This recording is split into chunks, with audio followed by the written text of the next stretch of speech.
Welcome to the Tennessee Bar Association Wellness Committee's conversation with Lisa Smith, author of the book, A Girl Walked Out of a Bar. This is not just another book about a woman in recovery. She was a successful, high-functioning member of a large, prestigious Wall Street law firm, and this is her story of practicing law with a full-blown addiction completely undetected by any of her law partners.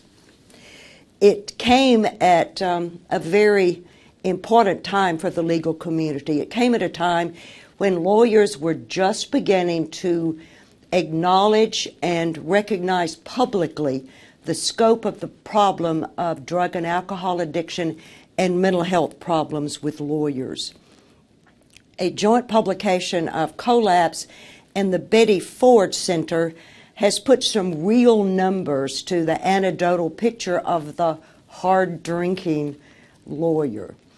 Lawyers suffer from alcohol and drug problems at twice the rate of the national general population, and of all the professions, lawyers have the highest rates of anxiety, suicide, and depression of all professions. It's a very sobering statistic, and I use that word intentionally. So, Lisa, tell us a little bit about your story and why you chose to tell it to the world and to the legal community. Sure, thank you. Thank you for having me. It's an honor to be here. I was the woman, the girl who did everything right. I got all A's in school.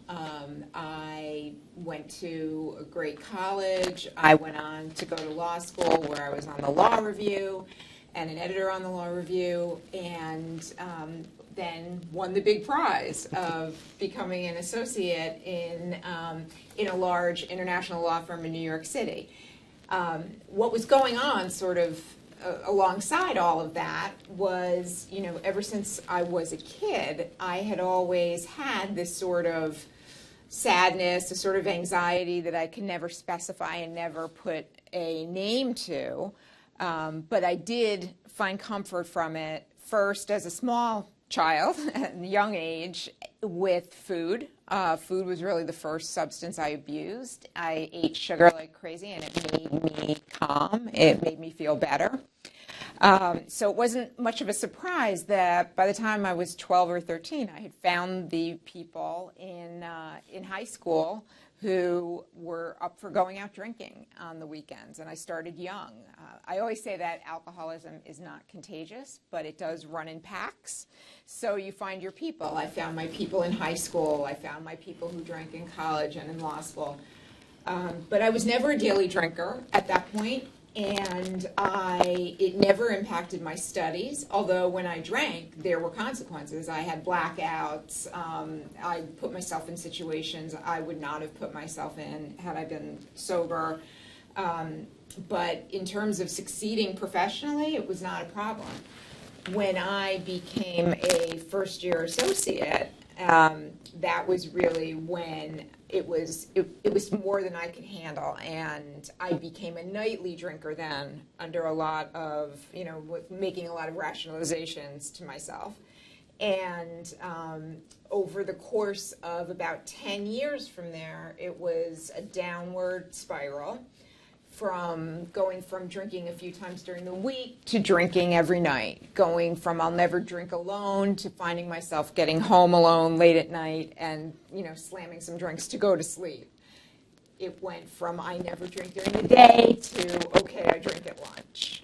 Then after drinking at lunch, I said I'd never drink in the mornings, because that was for real alcoholics. I knew I had a problem, but I was a functioning alcoholic. And that I never drank in the morning until I drank in the morning, which was just the next progression down that road.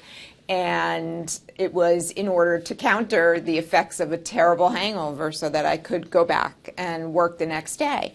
I added the last 18 months of my active addiction. I added cocaine into the mix, not because it was fun. There was nothing fun about it, but because it was the only way I could keep functioning. It would counter the effects of the alcohol, so I wasn't slurring and I could stay up and I, didn't seem off. And at the end, it was around the clock, 24 hours for about 18 months like that. There would be a glass on my nightstand before I could get out of bed, something to drink, because I knew I couldn't get out of bed without it. And that was really an unsustainable kind of thing. But I can actually read, if you like, a short passage about what it looked like at the very end. Well, your addiction is pretty severe. So Yes. You've talked about the progression. So at the end, what was your addiction? What did it look like? At the end, it was if waking up in the morning, I hesitate to use that phrase because I'd sort of pass out at some point and then I'd sort of come to at some point later. I would be shaking and sweating and so sick that I couldn't get out of bed without drinking. So once I got a drink down, then typically I could get to the bathroom pretty much quick enough to get sick. I was throwing up blood at that point. And You describe in your book, yes, pretty effectively in some startling detail what it looked like in the mornings for Yeah. you. So can you Sure. read us a little bit about that passage? Yes. So this was actually the day that I finally asked for help. But I'll read a brief passage. It was 7 o'clock Monday morning, and I needed wine. In 2 hours, I'd have to be at work, which meant that I was going to have to steady my shaking hands. I inched out of bed and walked naked toward the kitchen. After just a few steps, my stomach lurched with the undeniable rumble of rising vomit, and I rushed to the bathroom with my hand pressed against my mouth. I vomited violently and then sprawled out across the cold tile floor and lay there like a deer that had just been hit by a car. After a few minutes, I began to lift my head upright, slowly, gradually, as if sneaking up on something. When I had finally reached eye level with the toilet, I saw blood in the bowl.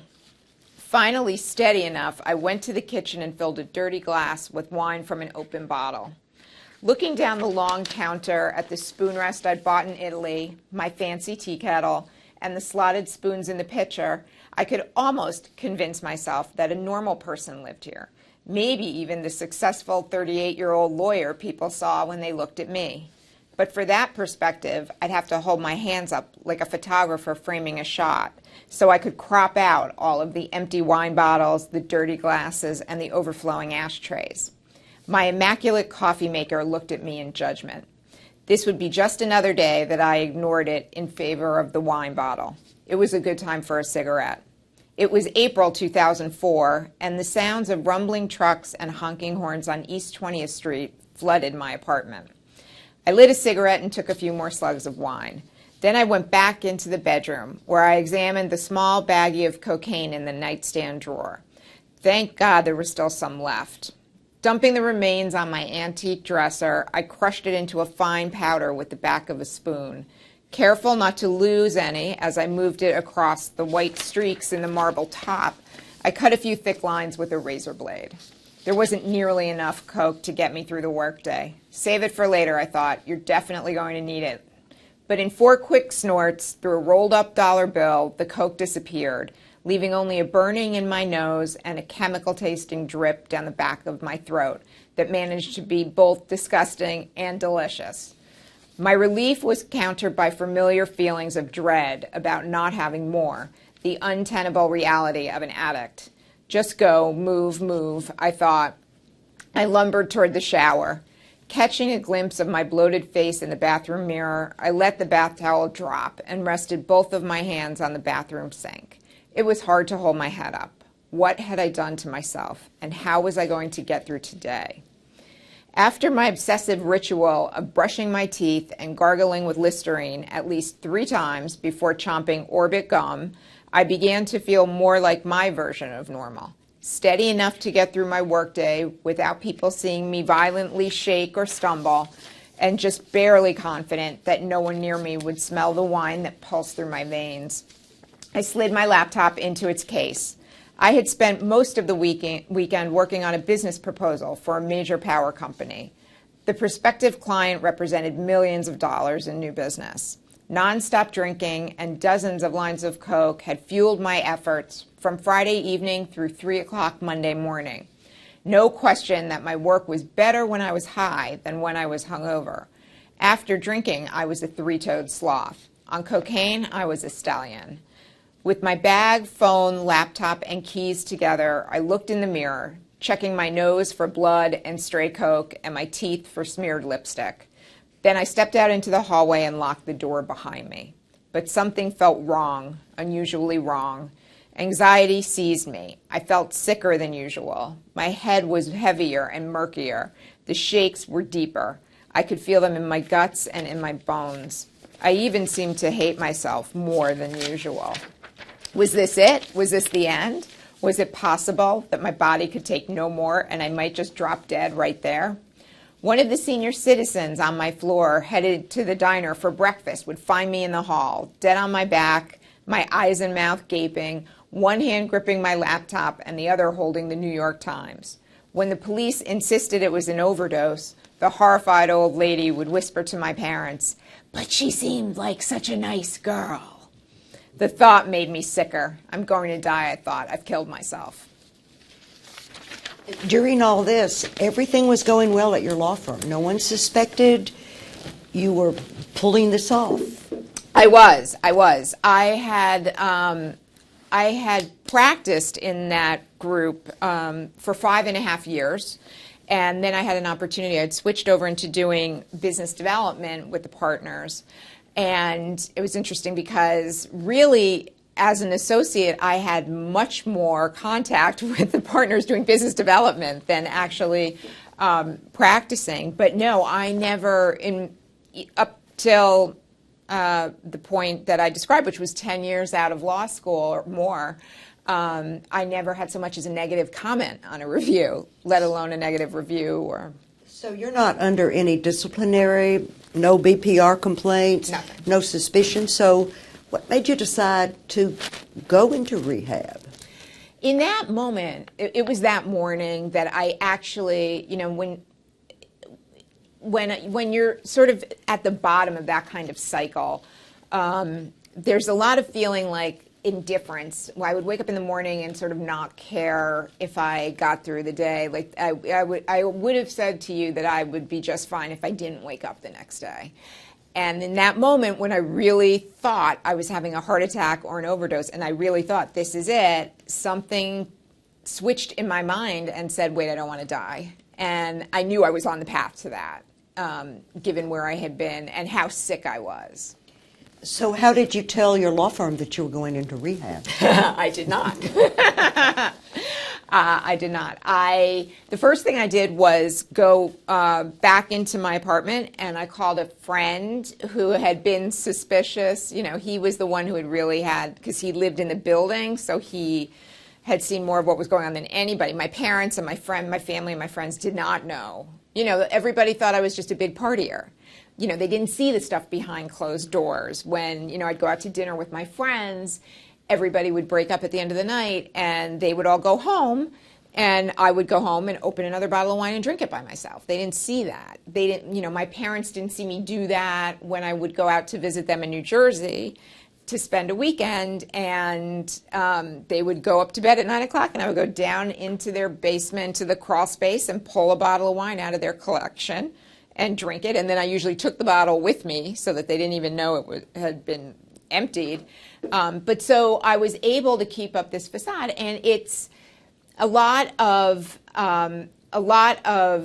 sort of, you become a fantastic liar in that time. You become somebody who isolates, and I had no problem saying to people all the time that I think a lot of lawyers are able to do this and say, oh, I'd love to come see you this weekend, Mom and Dad, but I'm going to be working.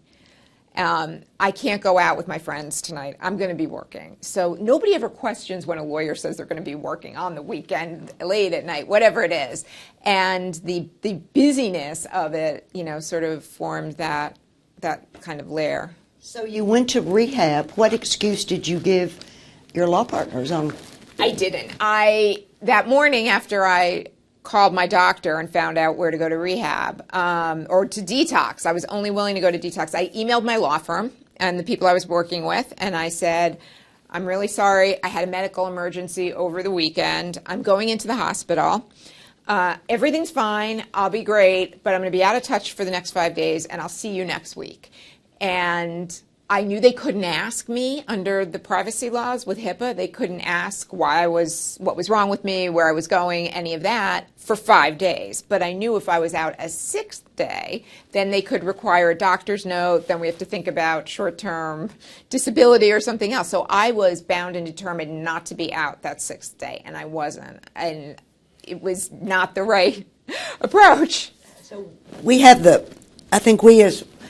perception that if a lawyer is drinking too much or has problem with drugs, that it will show up in the performance. But obviously that is not true. You went, not only did you have a full-blown addiction, you went into rehab, and nobody at your law firm ever knew. No, they did not know. It was interesting, though, because I realized, how sick I was at the end. And when I went into detox, they really, it was the first time in 10 years that I learned how to go to sleep as opposed to pass out, that I felt like a human being again. And when I came back to work that next week and, just didn't tell anybody what happened, I had said it was something with my stomach. Everybody said, wow, you look great. I'm so glad you took care of that. You look so much better. But nobody had any, and they'd be like, do you want to go for a drink after work? And I'll catch you up. Yeah. So, we all keep our clients' secrets. Everything we know is privileged. And I think we end up with a habit of keeping other people's secrets. And how did that feed into your habit to keep your secret? Yeah, there is, and I think it ties into another piece of it too, which is that I definitely knew how to keep a secret. We learn how to keep a secret. We learn what the lines are and what we can talk about, what we can't talk about.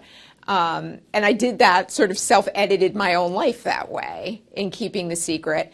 But I think that, also there's this ability to, I've never failed at anything, right? I had done everything well. So as the drinking got worse and worse, I was telling myself, I can handle this. I can handle this. And I think lawyers tell themselves that story in denial. It's part of the denial, which is, what can I handle? I got all good grades. I'm at a great firm. I'm doing great. I can get this under control. And they're lying to themselves at the same time. But I really do believe that we have much more of an ability to sort of edit what we're going to say and what we're not going to say. So you have a full-blown addiction, you go into rehab, you come out of rehab, your law firm doesn't know. How did they finally find out? Well, that firm did not find out. So what happened was I came back. I was strongly advised in the detox to, about the fourth day, the psychiatrist had said, listen, this is what I think. I think, you're a really smart woman with a really serious problem. If you don't stop drinking, you're going to die. And I think, based on the conversations we've had over the last 4 days, that basically you've had an undiagnosed depression and anxiety issue, mental health disorder, that you have been self-medicating, probably since the time you were a kid and ate sugar compulsively, that you switched to drugs and alcohol. We're going to get you off of those. You're going to start taking antidepressants and treating the underlying mental health issue as it should be treated. And I said, okay. And then they said, you should go away. I said, no way. They said, now you've detoxed, you're clean, now go to rehab for a month, 2 months, whatever. I said, absolutely not. And they said, you can't do that. This is no way to maintain your sobriety. You need to be honest. I said, I will tell my family, my friends, I will shout it from the rooftops. I will not tell my law firm. So we agreed that I would go to an intensive rehab 2 nights a week after work. And I started going to 12-step meetings, which I still do, which is a choice some people make and some people don't. But I never told them. And I stayed in that job for 10 months. And then I was able to actually get a next level job at another firm, which I took. So the first firm did not know at all. And then when I went to the firm that I'm still currently at 13 years later, I never mentioned any of this to them because it wasn't, something they needed to know. And knock on wood, I had not experienced a relapse. And so they actually found out when, I had to tell them when I got a book deal. And people knew that I wrote. They knew that that was my thing. I had writing workshops. I did whatever. People knew I was a writer, but they didn't really know the substance of what I was writing. And then when I got the book deal, I had to go tell, I sit on the management committee of my firm. I had to start at the top. I had to tell the most senior partners, this is what my book is coming out and this is what it's about. So what was their reaction when they found out what your book was about? It was pretty amazing. Like I said, I started at the top and I would knock on a door and say, hey, I think you heard my book is going to be published. I got a book deal. And they would say, yes, we're so excited for you. That's so great. And then I would shut the door and I would say, now let me tell you what it's about.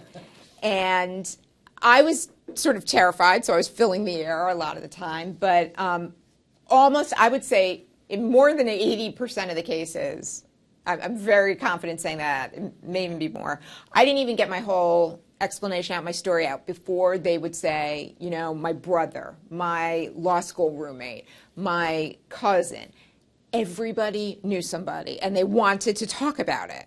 They wanted, it was this thing that I realized, and that's when I really realized we're in a time that we can really push and start talking about these things very openly, or much more openly, because when we talk about, you hear in various discussions of addiction lately that it affects everybody. More so than ever right now, I feel like it affects everybody, and everybody knows somebody. It's not, so now saying this, it's not some strange concept. When I went into recovery, I didn't know anyone in recovery. I didn't, I didn't know where to go, what to do, how to do it. And now I think there's just this growing awareness. And, as one of the senior partners said to me, he said, I can't control how every lawyer in this firm responds to your book, but I can tell you that from the perspective of the firm, you have 1,000%. You have 1,000% support. Sounds like the fear of the stigma of your confession was infinitely greater than the actuality of what happened. Than the reality. It's true. That was what I found. That was really what I found.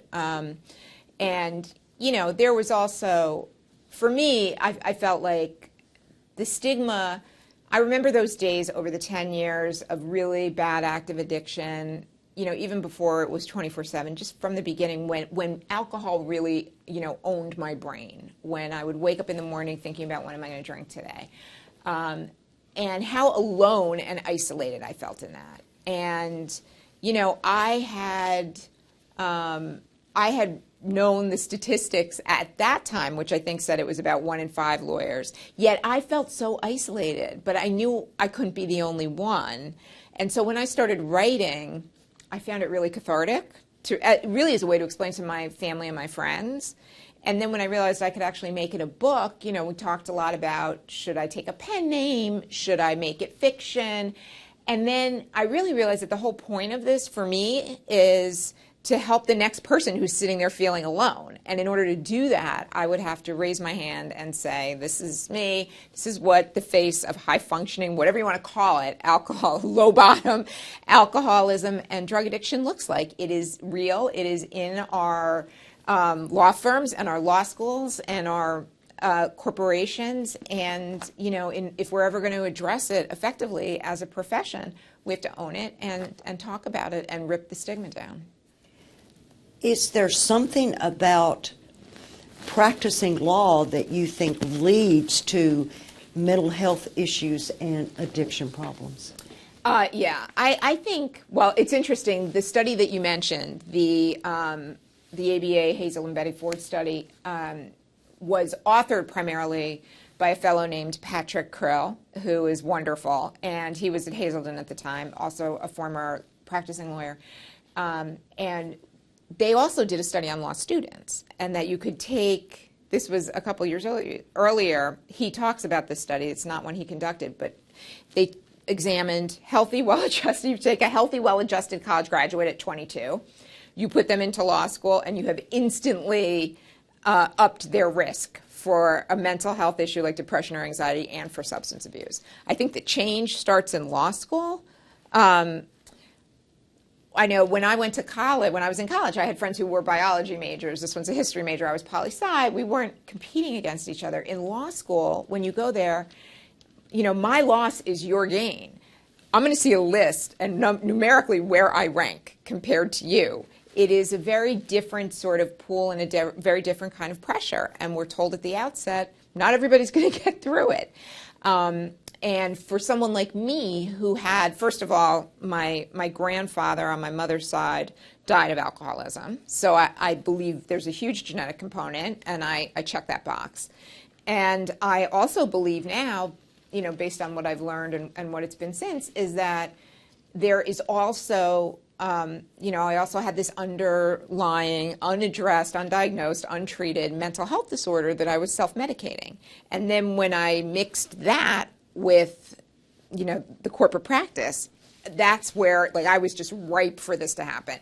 And that's when it did. And I think that others, too, you know, we are perfectionists, lawyers. We want to do everything perfectly. We're intense. We want to, you know, we want to be very, the most focused and articulate and be the best we can for our clients. And, you know, there is this mentality now, and it's a reality of 24/7 availability, 24/7 connected, that, you know, the work hard, play hard thing now is to such an extent that it makes it very difficult.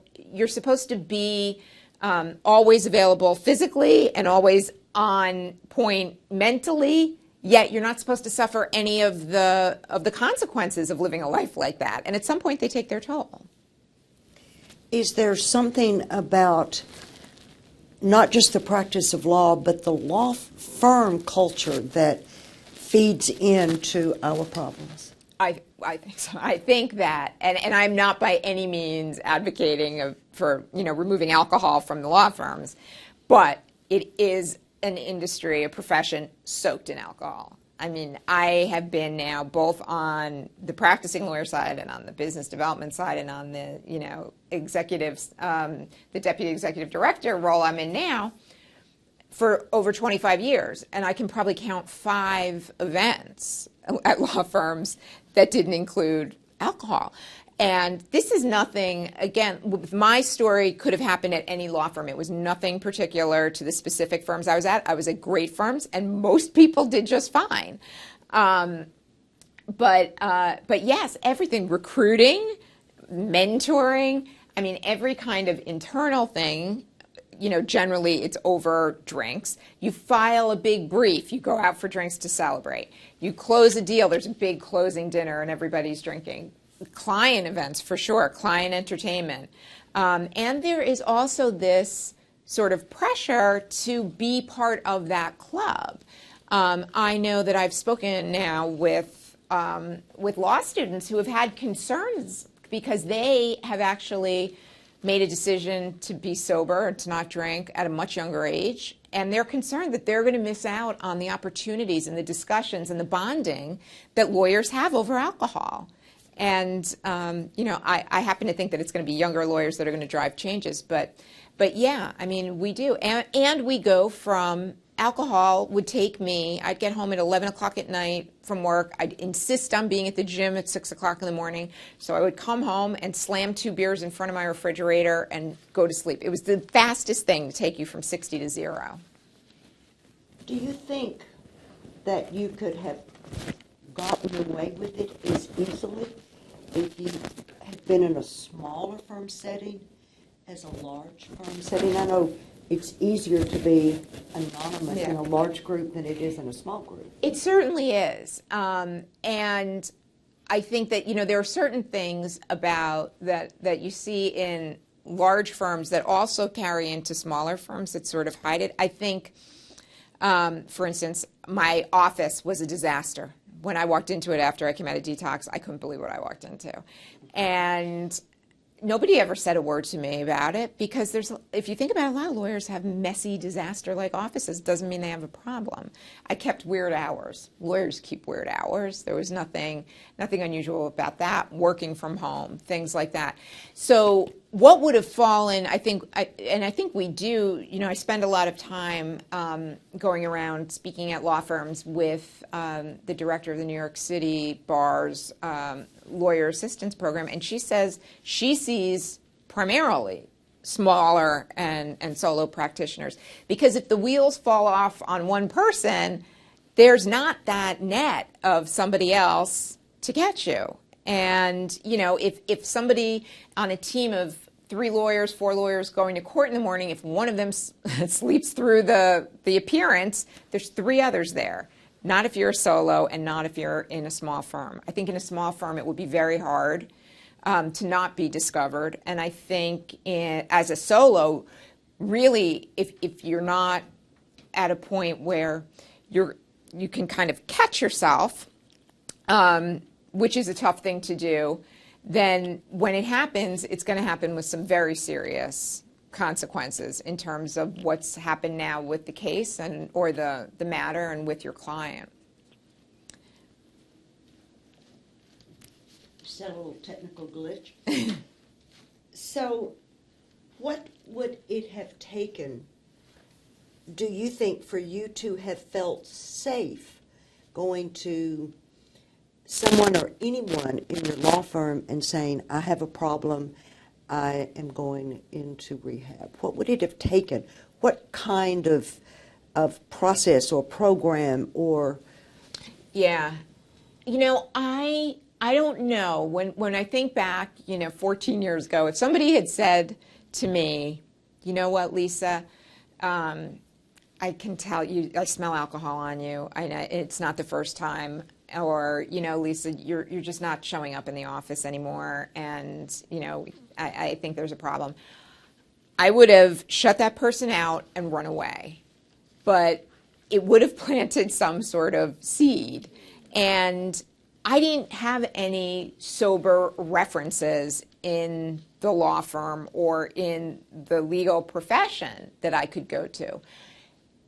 I now know that there are these confidential resources like the employer assistance funds and like the lawyer assistance committees and the lawyer assistance programs in every state. You have an amazing one in Tennessee.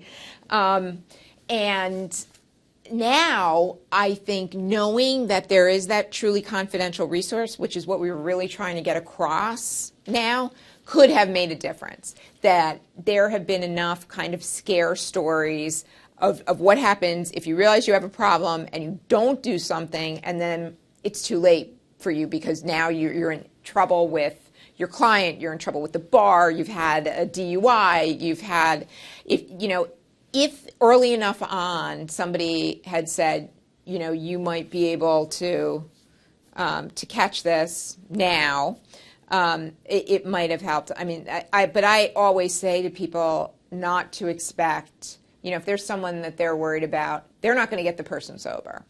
They're not going to fix the problem. But what they can do is, I think, watch out for each other and, maybe let somebody know, hey, is everything okay? You don't seem yourself lately.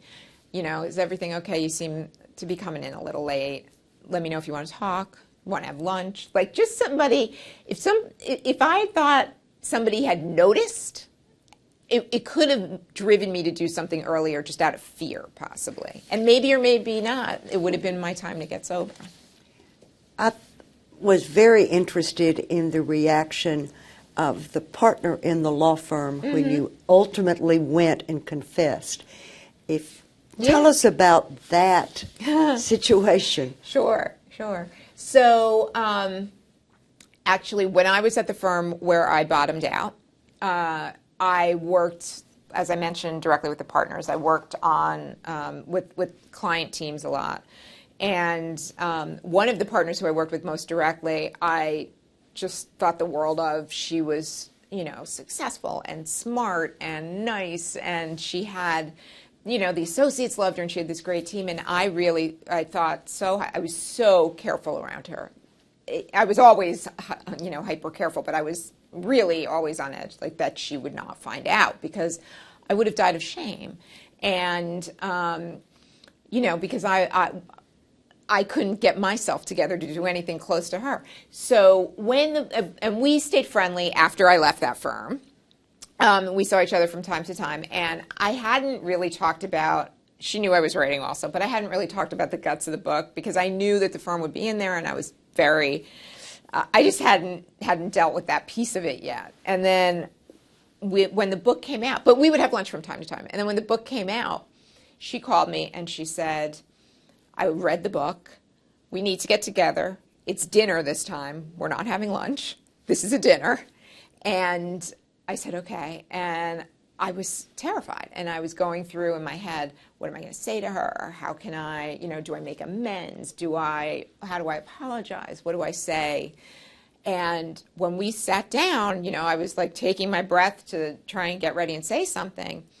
And she said, before we start, I have to tell you, I am so sorry. And I sort of did a double take, like, what? I said, what are you sorry for? And she said, we lawyers, we all keep our diaries, our notes of our time going back to the beginning of time. She'd gone back in her time notes from 10 years earlier. It was 10 years at that time, or 11 years. And she said, I looked at my time. We met.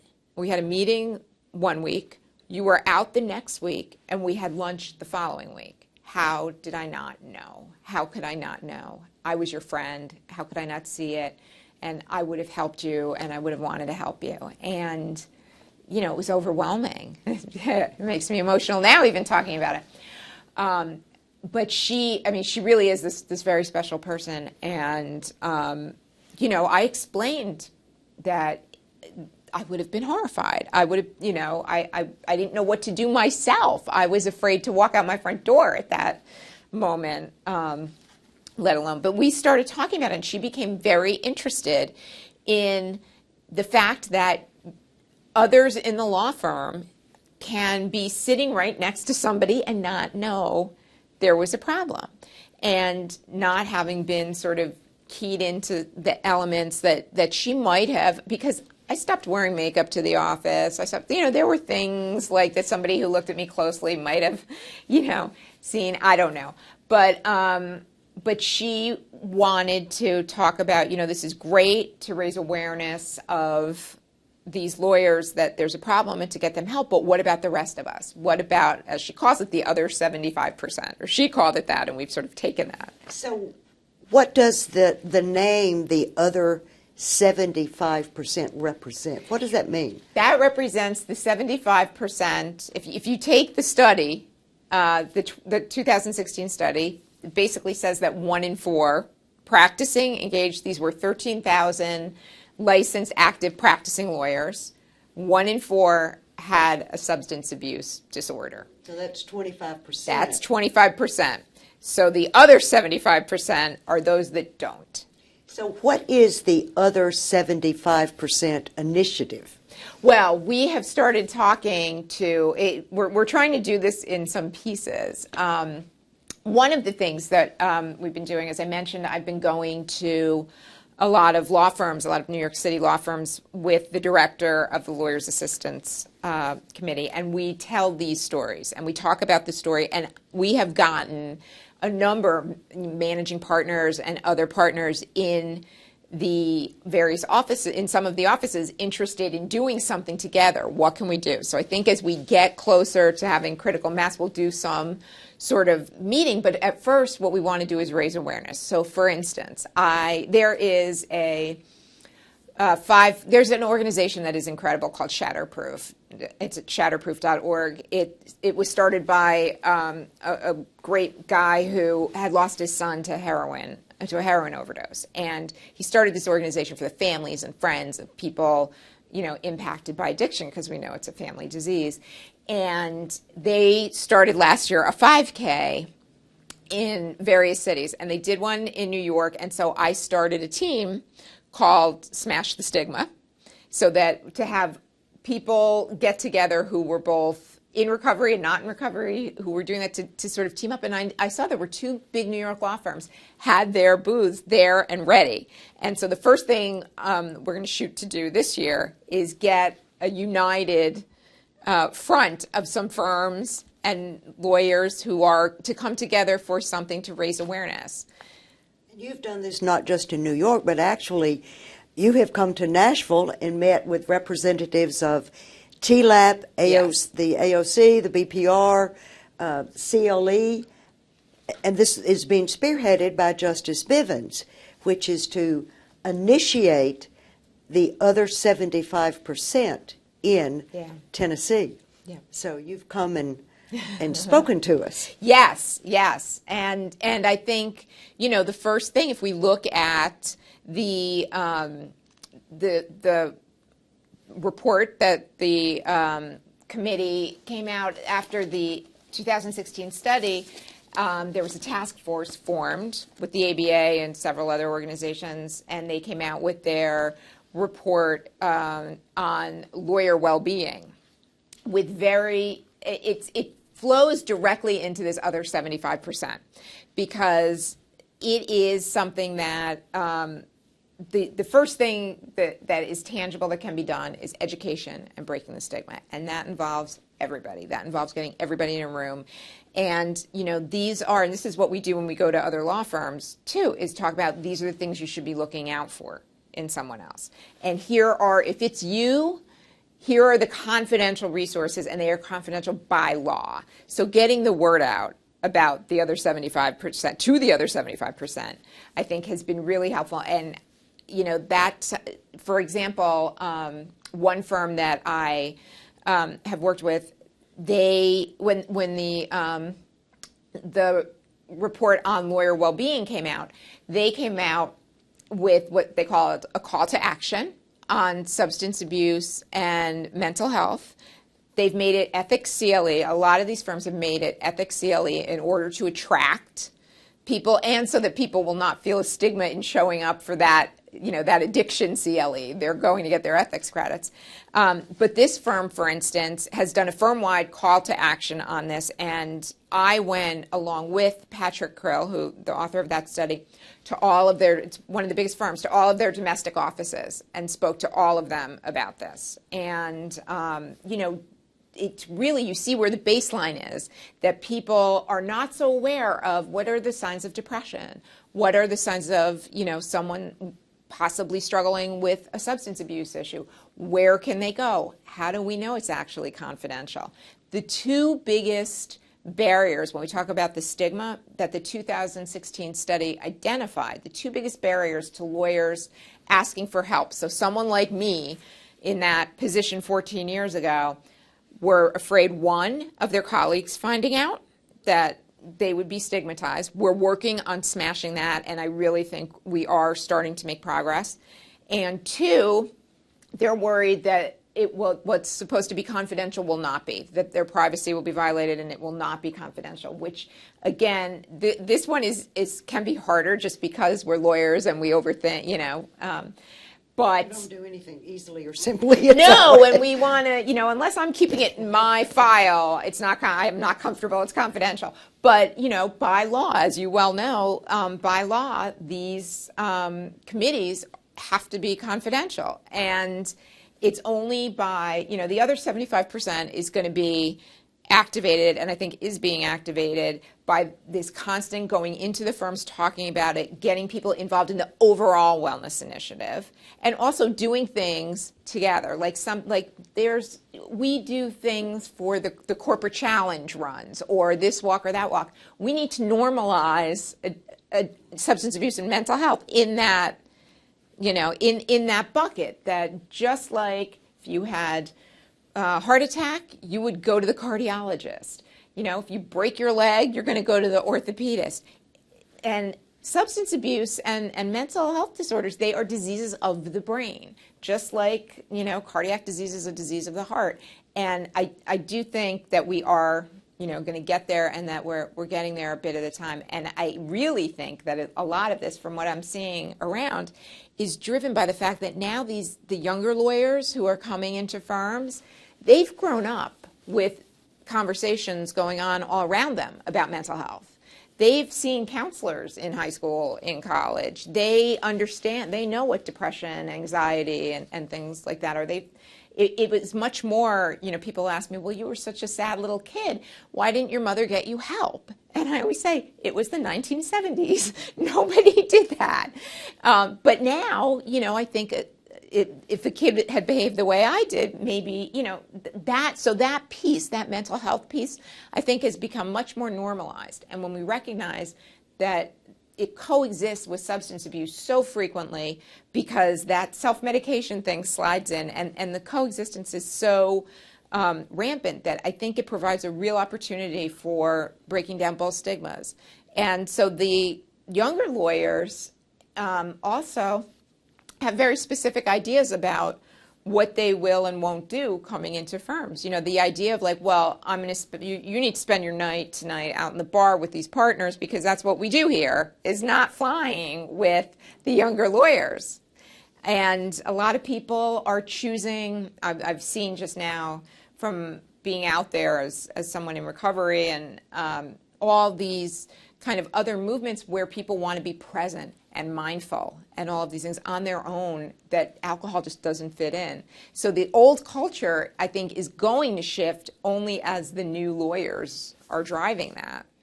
Well, there's, besides just caring for other lawyers, there's an ethical component Yes. involved for law firms in choosing to not acknowledge and choosing to ignore their colleagues. Yeah. So what are the ethical concerns and considerations for a law firm if they have a partner or a colleague who is suffering from alcohol or drug abuse or with mental health issues? What are the ethical concerns? Well, I'm not an expert on ethics, but I know that, there is no longer just, pretending it's not happening is no longer the case. There are real risk management issues when you think about it. First of all, as the task force report noted, and this is the mantra that can go out, in order to be a good lawyer, you have to be a healthy lawyer. And that means mind and body. And as firms pay attention to that, when they see somebody struggling, there is, I think it's of it as a moral obligation, but to, extend some sort of hand. I mean, I know that in conversations I've had with several people at several firms, people, they see, if they see a problem and identify a problem, they feel obligated ethically, because they can't watch while, they're servicing clients in a way that is putting the client at risk. And from a humanitarian aspect of, now I'm more aware of the fact that you're exhibiting signs of having a bad substance abuse problem, and it's not the 1950s anymore where we look the other way and have 2 martinis at lunch. I know so we have an ethical consideration for law firms in that they have an ethical obligation to deal with and not just hide or Right. Ignore the problems of lawyers in their firm with substance abuse, alcohol abuse, mental health issues. But I think a very fascinating piece of the path to lawyer well-being is the recognition and the acknowledgement that there is a component of competency Yes.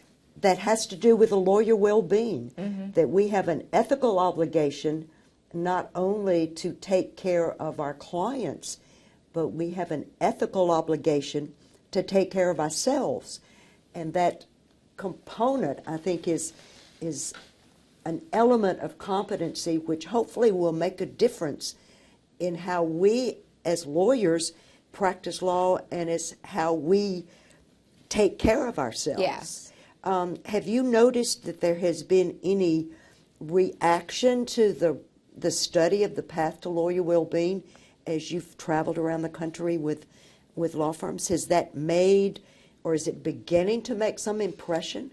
I think it is beginning to make some impression because it is so clearly spelled out. The problem is so clearly spelled out, and I think that the recommendations of the task force are very clear in terms of what you can do. And the first thing is educate, educate, educate, and Location. yes, exactly, and talk about it. And that's, I mean, I think that had there not been this focus, and I mean, you see things like Patrick Krill and also Brian Cuban, another lawyer who is very vocal in recovery, having regular columns at law.com, being regularly, part of the legal industry conversation overall. These issues were never that way, but if law.com, which is Lexis, is saying we want a column from you on what this, these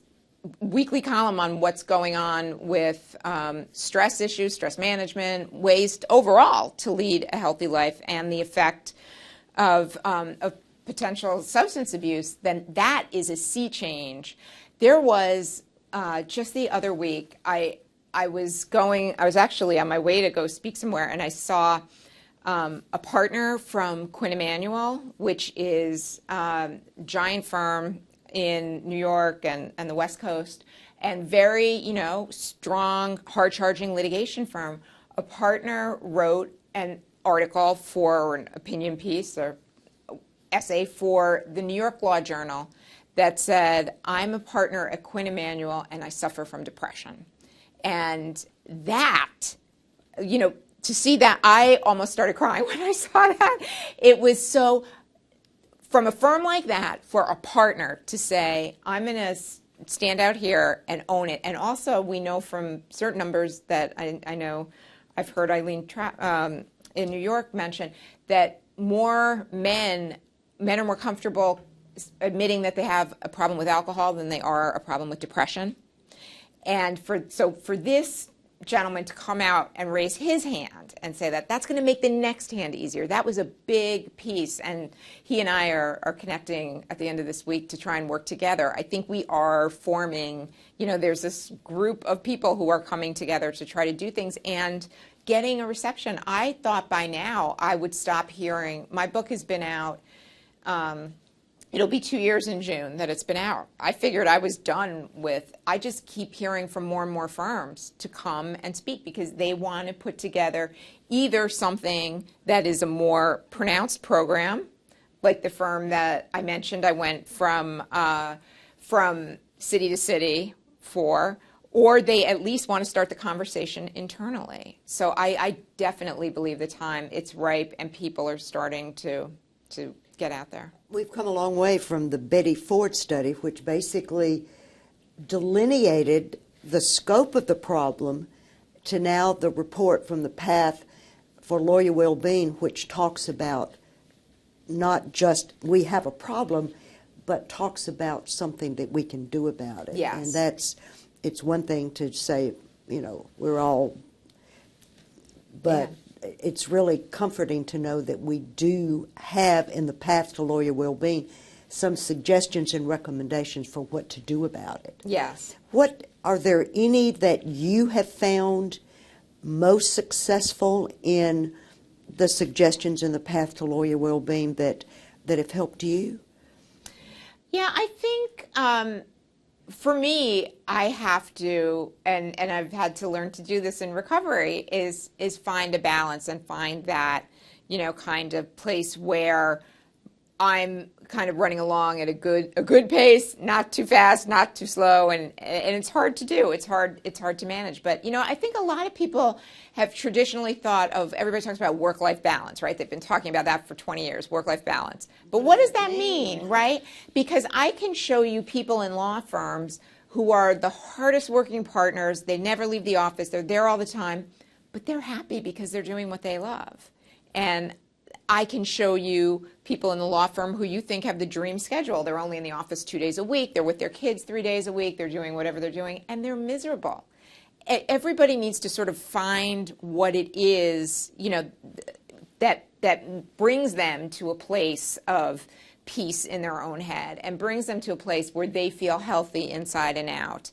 And, what's right for one person isn't necessarily right for another. And I think to pigeonhole, too often I think we talk about well-being and work-life balance as just how much time do you get to spend out of the office. And I think it's a different calculus than that. I think it's really, what does your overall life look like in terms of the balance that works for you and makes you a happier person, a healthier person, and therefore a better lawyer.